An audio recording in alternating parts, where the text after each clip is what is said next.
कैसे चले के बोली मिलाए बार जी दुपरानी हमनी दूगो लइका भइनी चार जी।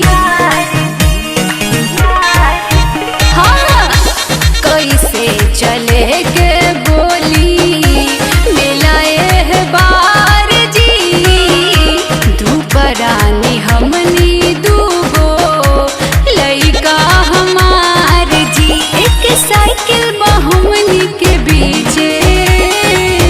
बाग पगली सब मुश्किल के समाधान हमारा लगे बा। हम बड़ा के धान पिला के दूल्हे के छोटा के बैठा पीछे। हम बड़ा के धान पिला के दूल्हे के छोटा के बैठा पीछे। प्रेम से बोलिए बकोरा पुरवाली मैया की।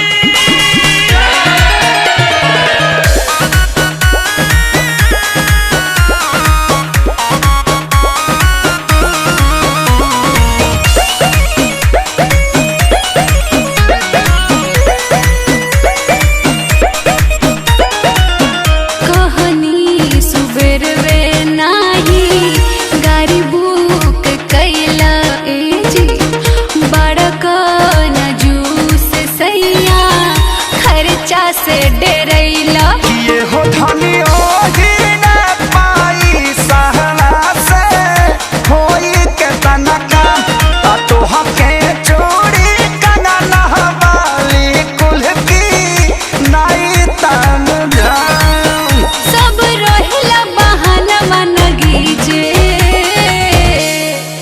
तो हम बड़ा के धान पिया के तूने के छोटा के बैठ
हम बड़ा के धान